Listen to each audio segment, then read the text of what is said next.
En México, el gobierno federal prepara una nueva reforma en el sistema de salud. Con ella se complementa el ciclo de despojo llamado reformas estructurales, todas orientadas a la entrega de fondos públicos a empresas privadas, con algunos efectos positivos para un puñado de empresarios nacionales y extranjeros y con muchos efectos negativos para la salud de la mayoría de la población. En esta nueva reforma lo que menos importa es nuestra salud. La calidad de la atención de todos nosotros dependerá de nuestra capacidad de pago. Por supuesto, van a existir diferentes tipos de paquetes, como en los seguros privados. Con esto, la atención a los problemas de salud deja de ser un derecho y se convierte en una mercancía. ¿Cómo es que se logra esto? El dinero del IMSS, del ISSSTE, del Seguro Popular y de los servicios de los estados salen de nuestros impuestos, o sea, del pueblo mexicano. Con la reforma, ese dinero, en lugar de ser invertido para mejorar estas instituciones, comprar más tecnología y construir más y mejores hospitales, será pagado al sector privado, ya que muchos pacientes se atenderán ahí, o como ya está ocurriendo en la actualidad, que los estudios de gabinete y laboratorio se compran a empresas privadas, al igual que las medicinas. Y todo para que los empresarios de la salud puedan quedarse con millones de pesos de ganancias. La reforma ha tenido varias etapas previas, que a lo largo de más de 25 años los gobiernos neoliberales han venido implementando con pésimos efectos en la calidad de vida de las personas. Estos cambios que se proponen ahorita no son cambios del gobierno de Peña Nieto, o sea, son cambios que se vienen preparando desde el gobierno de Salinas, de Zedillo, de Fox, de Calderón, por parte de todos esos gobiernos y impulsados en mucho por la Fundación Nacional para la Salud, FunSalud, que es un organismo patrocinado por los grandes empresarios de este país y que esta reforma ha transitado por un conjunto de fases. La primera de ellas ocurrió a mediados de los 80s, cuando se empezó a estrangular a las instituciones públicas de salud. Se les redujo el presupuesto real con el que tenían que atender a los pacientes, se dejaron de contratar o se contrataron mucho más médicos, se sobrecargaron de trabajo, la atención se deterioró y entonces, sobre la base del descrédito de las instituciones públicas, que fue el primer paso, se montó un segundo paso que fue el Seguro Popular, que es introducir los mecanismos de aseguramiento parcial, es decir, con paquetes de acciones limitados, y ahora de lo que se trata, después de esas dos grandes medidas, es de sustituir nuestras grandes instituciones públicas de salud por instituciones privadas que trabajan con mecanismos de aseguramiento parciales que les permiten entonces sí disponer de los fondos públicos en salud para tener un fin de lucro.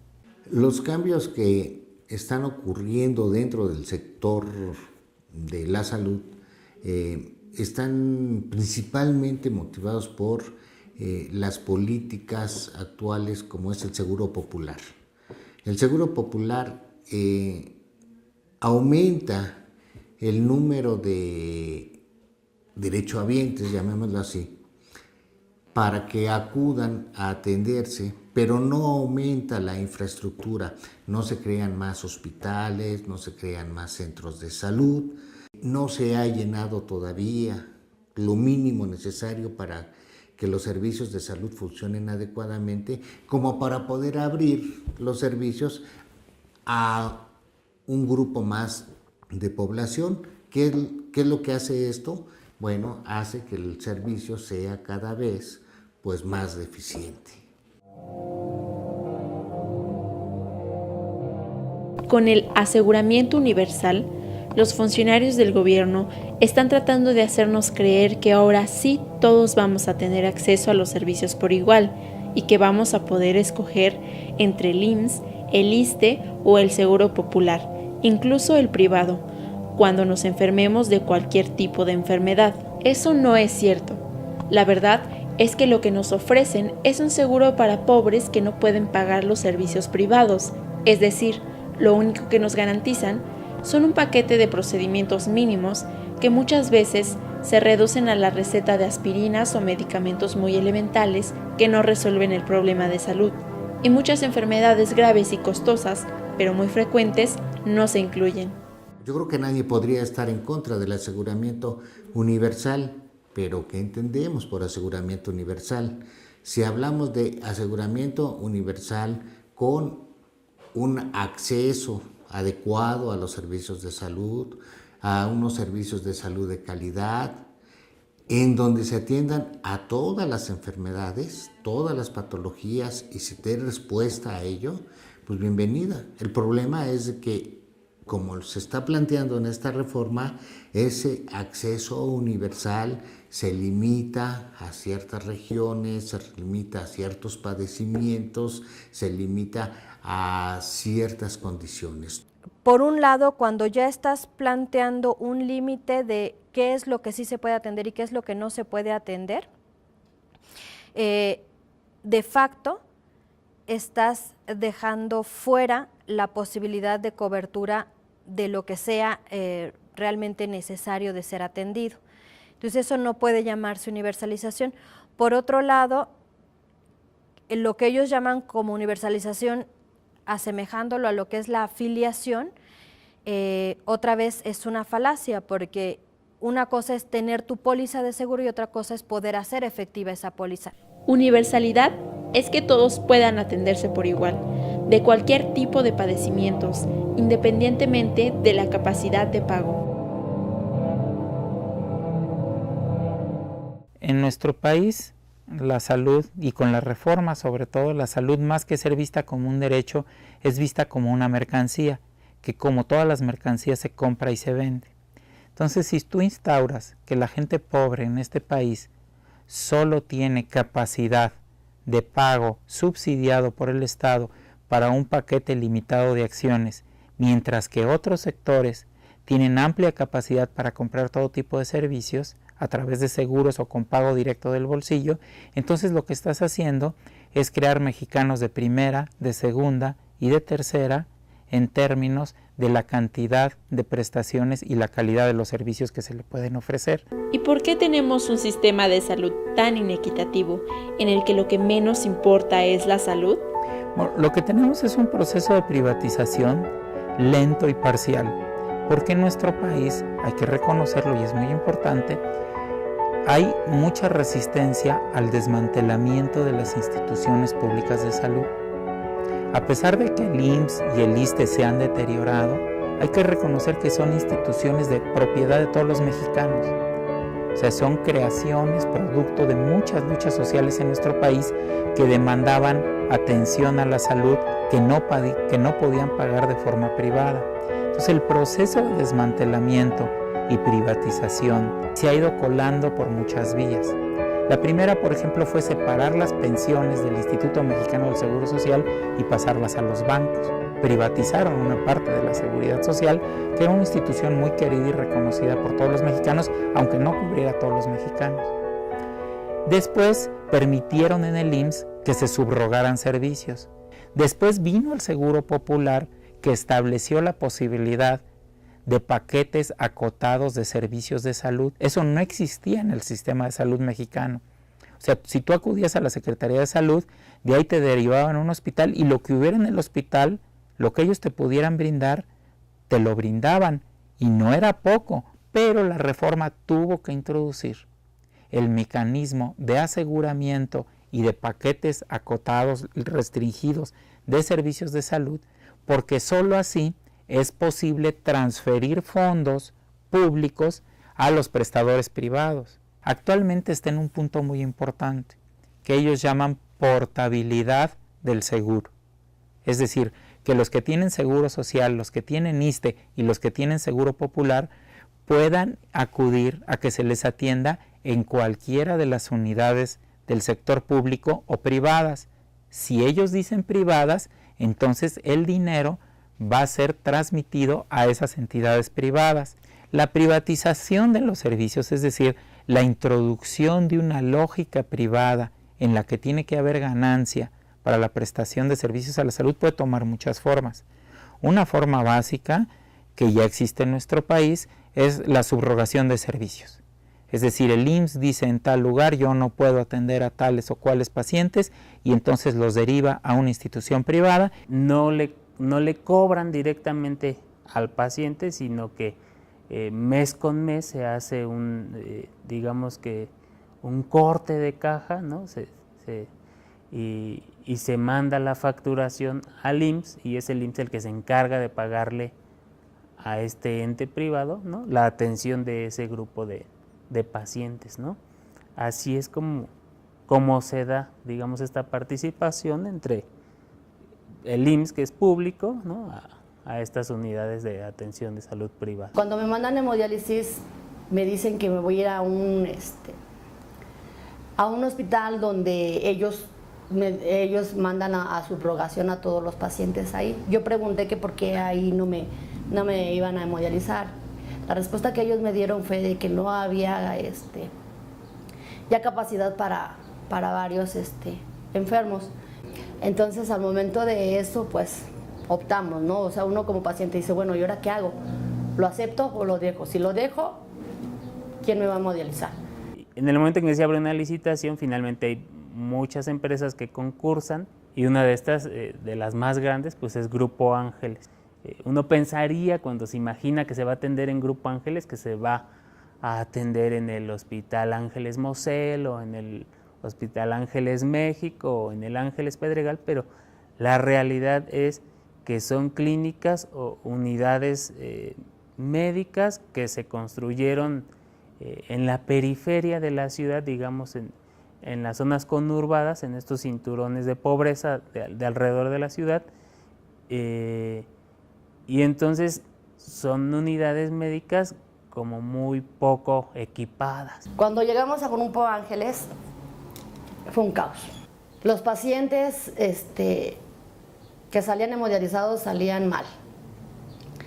Los pacientes que entraban en el primer turno casi vinieron entrando a las 10 de la mañana cuando su horario era a las 6 de la mañana. Yo vine entrando, que era mi tercer turno, que es a las 2 de la tarde, vine entrando como a las 5 de la tarde. Empiezan a haber muchas fallas en cuestión del personal de enfermería. En lo personal yo les tuve que decir varias veces que así no se retornaba. Ellas no sé, por su jerarquía que se decían tener, pues es que así es. No, discúlpame, pero así no es. Yo no me estoy hemodializando de un día para mañana. Yo llevo 3 años y así. No, pues es que así tenemos la orden. Conforme fue pasando el tiempo, las mismas enfermeras decían que nada más las habían agarrado y vámonos a hemodiálisis, sin tomar cursos, sin tomar nada. Entonces decía, ¿y tú me funcionabas? Pues sí, pero es que yo tenía que hacer mi trabajo. Ah, órale. Entonces uno así se va dando cuenta y va tomando desconfianza de todo lo que viene adelante, ¿no? Específicamente en la unidad donde me tocó trabajar, era una llantera. Compran el terreno, digamos que al vapor, y construyen una unidad hecha de tabla roca, ¿no?, como que sin realmente todas las especificaciones sanitarias de un establecimiento de salud. Y ya cuando llegamos aquí, que como usted me pregunta que cómo eran las condiciones, pues uno aparentemente las veía bien, pero ya cuando fue pasando el tiempo, que ya el ventilador ya se estaba goteando, que ya las puertas ya no servían. Otras ocasiones, aquí en esto mismo, nos tuvieron que trasladar hasta supuestamente a La Matriz, que es Polanco, porque no había agua. O sea, yo creo que si vas a agarrar una responsabilidad de vida, tienes que dar calidad a la vida. Por ejemplo, cuando remodelaron ahí, se supone que para nosotros debe de haber mucha higiene. A lo mejor yo traigo fístula, pero los traen catéter. Está el hoyito ahí. Y así andaban chambeando. Y eso está mal. Antes el seguro nos daba las eritropoyetinas. Esa es una vacuna que a nosotros nos ayuda mucho para la anemia. Nos las daba y nos las traíamos acá y nos las aplicaban. Igual, de repente que ya no te la puedo aplicar, que porque es una regla del hospital, o sea, de aquí de Ángeles, ya no te la aplico. Bueno. También antes nos daban permiso de que nos aplicaran medicamento. Y ahora ya no, vamos, o sea, esto refiero a que, pues yo creo que por que se gastan las jeringas, ¿no? ¿O por qué? Nunca nos dan una explicación del por qué. Pues muy a gusto, la verdad no estoy. Inclusive el día de hoy nos cambiaron unos filtros. Yo por otros doctores que me han dicho que a mí me deben de dar 4 horas, sé también que el filtro debe ser más grande, la membrana. Primero aquí nos tenían con 180 y luego me pusieron el 200 y yo siento que sí me sentía muy bien. Y ahorita tiene ahí el número de 80, o sea, quiere decir que no está ni a la mitad de los otros. Y yo me pongo a pensar, digo, hay una compañera, pesa 46 kilos. Yo pienso, digo, si a ella que está delgadita no le va a ayudar, a mí menos. El filtro reusado es de que hoy me viene a hemodializar. Mañana, hoy mismo agarran mi filtro que ya usé, lo llevan aparentemente a un lugar donde se va a esterilizar, el cual no era así. No tenían el material adecuado para un reuso. E incluso yo le decía a las enfermeras, ¿sabes qué? Acuérdate que todos somos seres humanos. Lava bien los filtros, no los dejes sucios. O sea, yo les decía, pero yo jamás y nunca acepté que me pusieran un filtro reusado. ¿Por qué? O sea, ¿cuál es la situación de un filtro reusado? Que no había posibilidades de seguir poniendo los nuevos. ¿Y qué pasa? A los que nos pusimos a dar así a decir no, me lo respetaron. Pero los pacientes nuevos que venían de otra clínica, sí se los metieron. Como 2 meses estuvieron usando este filtro reusado. Todos nos fuimos a la 25 a decir por qué. Ya después, resulta que otra vez filtros nuevos. Entonces, no sé dónde esté la situación, si aquí o allá. O sea, uno a otro se echa la culpa.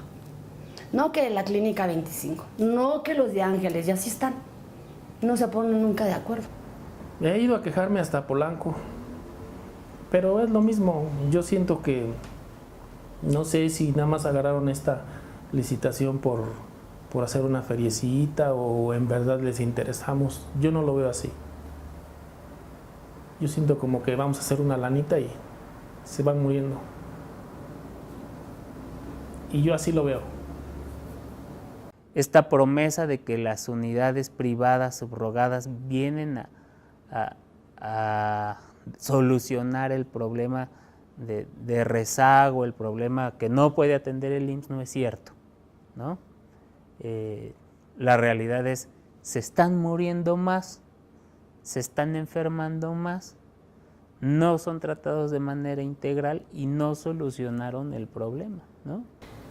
No por el hecho que tú tengas insuficiencia renal y sabes que a lo largo de esa enfermedad te vas a morir, no puedan hacer ya nada por ti. No está bien, para nosotros es un acceso de vida. Pues la verdad no tan privada y tan buena, ¿no? Otra posible forma de privatización es que las endoscopías o el cateterismo cardíaco o muchos análisis de laboratorio o las resonancias magnéticas nucleares, el IMSS, en lugar de invertir y comprar los recursos necesarios y contratar el personal necesario para realizar esas intervenciones, se los compre a privados. Es decir, no le manda al paciente entero para que lo atiendan en otro lado, sino solo ciertos procedimientos. Eso ya está ocurriendo en muchas unidades del Seguro Social. Aunque el trabajador IMSS toma las muestras, procesa las muestras, da el reporte de las muestras, ya los aparatos, ya el equipo, ya las impresoras, todo eso ya está de alguna manera subrogado, los sistemas en red para la generación de resultados, ya todo eso es subrogado, y a veces llega a pasar que hay estudios que no se tienen, digamos, a la mano o que no son rutinarios, y esos estudios especiales incluso generan como un costo extra, ¿no? que se le llama por compra directa. Entonces, bueno, hay muchas formas de privatización. Otra forma de privatización que se ha ido desarrollando sin plan y de manera más o menos anárquica en el país es que en la medida en que los servicios del primer nivel de atención en México son bastante malos e insuficientes, las farmacias han llenado un enorme hueco producto de la deficiencia de los servicios de salud estatales con los consultorios anexos a las farmacias, que hoy, por citarte un dato, una cadena de farmacias, la del Dr. Simi, reporta en su página de internet estar dando cada año aproximadamente 80 millones de consultas. Para que te hagas una idea del tamaño del asunto, en México el sector público en el primer nivel de atención da aproximadamente 240 millones de consultas. Y otra última forma que ha proliferado en América Latina y que ha proliferado en México también en la industria eléctrica es lo que se llama la asociación público-privada. El Estado transfiere a una empresa privada la responsabilidad de construir y operar un hospital. El Estado le va a dar fondos para la operación del hospital, para que atienda a los pacientes ahí, y se supone que pasados 20, 30, 40 años, los privados le devolverán la institución al Estado, que pasará a ser propiedad estatal. Este tipo de asociaciones público-privadas representan un negocio redondo para las empresas.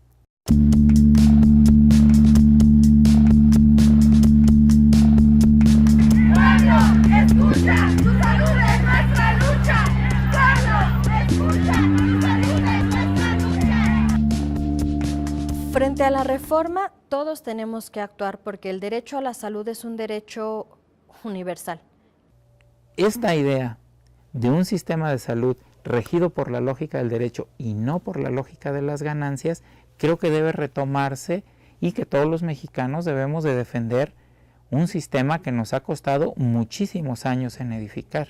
Sí hay la capacidad técnica, sí hay la posibilidad y simplemente no se ha querido hacer y prácticamente costarían la mitad. Necesitamos informarnos, necesitamos organizarnos, unirnos, comunicarnos. Ante esta embestida del gobierno mexicano contra el sistema de salud, hacemos un llamado a la ciudadanía a organizarse y a generar un debate crítico, impulsar la movilización y la resistencia a la propuesta que convierte a la salud en mercancía. Así también a defender la salud como un derecho social y a trabajar por un sistema de salud público, integral, equitativo y universal.